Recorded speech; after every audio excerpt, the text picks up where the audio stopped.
Bienvenidos a este Café Ovni Paranormal y en esta ocasión les hablaré sobre el astrónomo del Vaticano que asegura que no somos las únicas cosas vivas creadas e inteligentes, ¿no? Creadas por Dios, o sea, qué revelación.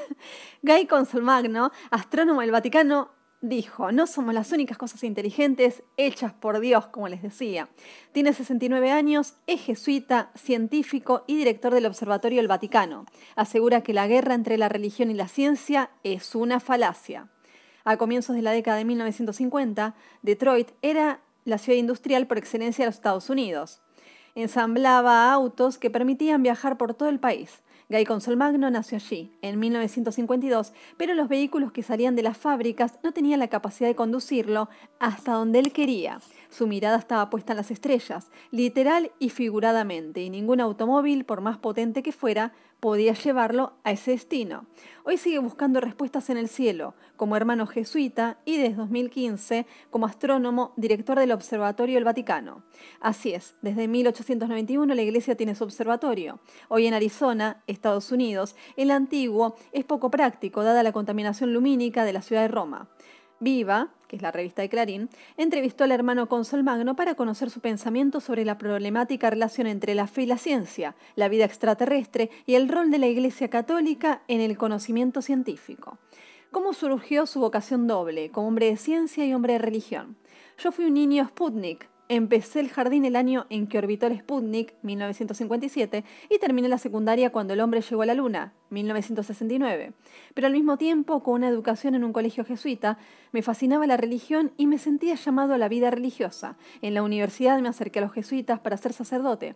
Me sugirieron que rezara por esta vocación. Como resultado de mi oración, me di cuenta de que no estaba preparado. En cambio, me dirigí al Instituto de Tecnología de Massachusetts, MIT, por sus siglas, para convertirme en un científico planetario. Solo 20 años después volví a sentir la llamada, pero esta vez para ser un hermano en lugar de sacerdote. Entré a la orden jesuita en 1989, cuando tenía 37 años, y me asignaron al Observatorio Vaticano en 1993.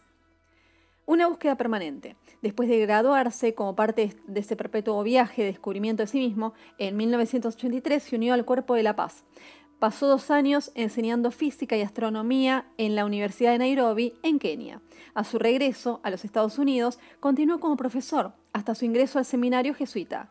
No extraña que inmediatamente lo hayan enviado a Castel Gandolfo, residencia de verano del Papa y sede del Observatorio Vaticano, por su formación como astrónomo.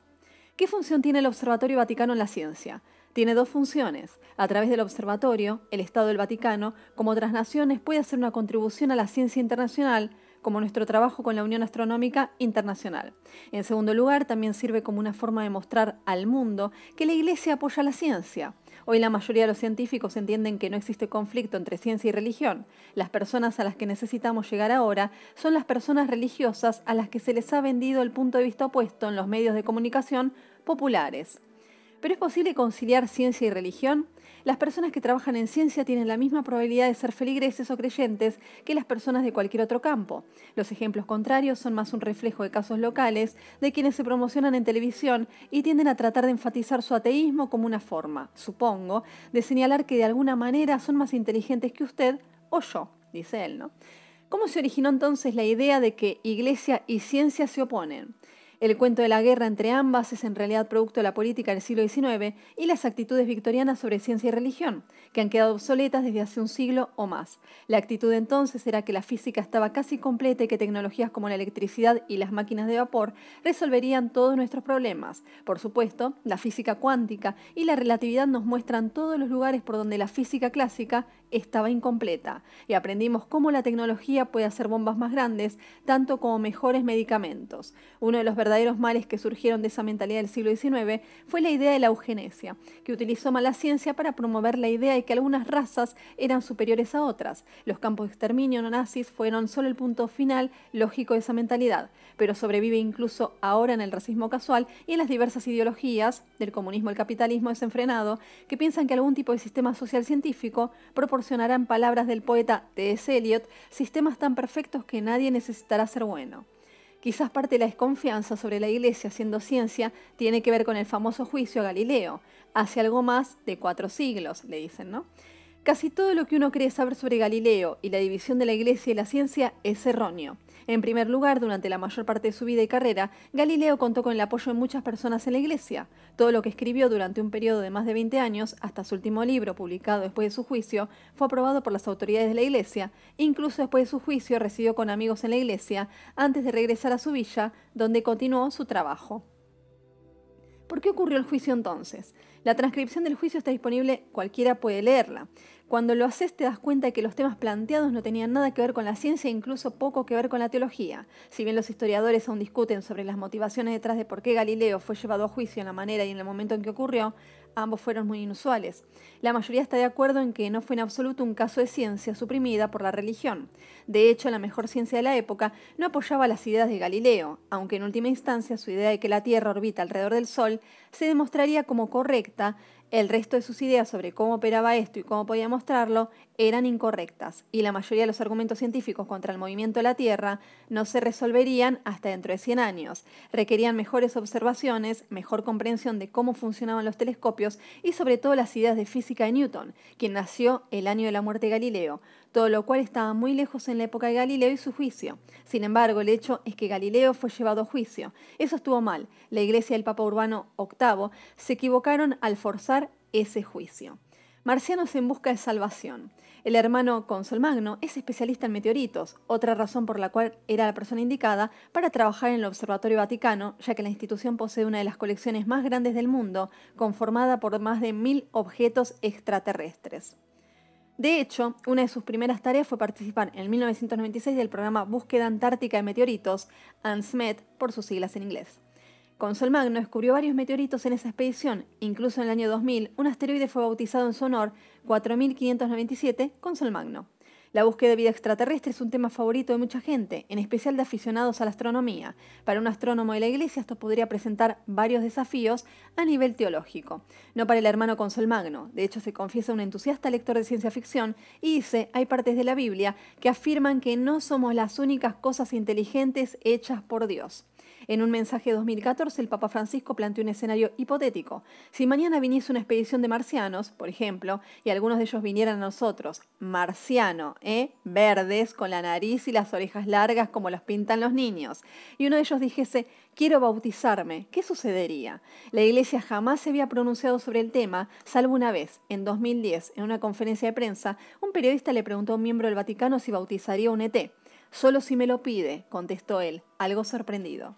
El aludido no era otro que Guy Consolmagno, y la anécdota dio pie para titular uno de sus libros más reconocidos. ¿Bautizaría usted a un extraterrestre?, escrito junto con otro miembro del Observatorio Vaticano, el padre Paul Müller. Sobre el tema, se explayó Consolmagno, estaría encantado si encontraran vida inteligente en otro lugar, pero las probabilidades de que la hallemos, de que sea inteligente y podamos comunicarnos cuando la sumas, probablemente no sean una cuestión práctica. El libro de Consolmagno apareció en 2014, apenas meses después del planteo del Papa Francisco. Ese mismo año recibió la medalla Carl Sagan por la Sociedad Astronómica Estadounidense por su trabajo como divulgador y facilitador del entendimiento entre la ciencia y la religión. Los argumentos. Guy se ha convertido en la voz de la yuxtaposición de la ciencia planetaria y la astronomía con la creencia cristiana, un portavoz racional que puede transmitir cómo la religión y la ciencia pueden coexistir para los creyentes. Al año siguiente, el Papa Francisco lo nombraría director del Observatorio Vaticano. Para el hermano Guy, ese entendimiento entre fe y conocimiento científico es algo que no debería ni siquiera plantearse. La guerra entre ciencia y religión es una falacia, lo que puede mostrarse de muchas formas. La más sencilla es simplemente mirar quién hace ciencia. Desde sus orígenes, la ciencia se fomentó en las universidades fundadas y dirigidas por la Iglesia. Hasta mediados del siglo XIX, la mayoría de los que hacían ciencia empírica eran clérigos. ¿Quién más tenía la educación y el tiempo libre para recoger hojas o observar las estrellas o para el tedioso pero hermoso trabajo de observar de cerca la naturaleza? Y tanto de los gigantes de la ciencia eran también hombres y mujeres y muy devotos de Kepler y Newton a James Clerk Maxwell y Angelo Secchi y Georges Lemaitre, dice. Y agrega, solo se puede afirmar que la ciencia es el reino de los ateos si se ignoran todos los datos en sentido contrario, lo cual, por supuesto, debería llevar a preguntarnos, ¿quiénes siguen vendiendo esta fábula sobre una guerra entre ciencia y religión? ¿Por qué están haciendo esto? ¿Qué esperan ganar? Mientras que otros se preguntan si Dios existe o si hay otra vida en el universo, para Guy Consolmagno, esa es, en cambio, la gran pregunta. Así que muy interesante lo que nos plantea este astrónomo del Vaticano, aunque obviamente, ¿no? Él dice, puede haber vida, bueno, pero también, o sea, habla de que es un lector de ciencia ficción y medio como que lo lleva para ese lado, ¿no? Como dice, puede haber vida inteligente, pero no sería tan fácil de algún modo demostrarla. Aunque sí, como menciona, en la Biblia, en muchos de sus pasajes, se deja obviamente muy en claro de que Dios no solamente creó vida inteligente en la tierra, ¿no? Sino que hay algo más en los cielos. Así que a seguir estando atentos a todo lo que va ocurriendo día a día, y será hasta el próximo video y muchísimas gracias a quienes están en el canal y a quienes van llegando. Adiós.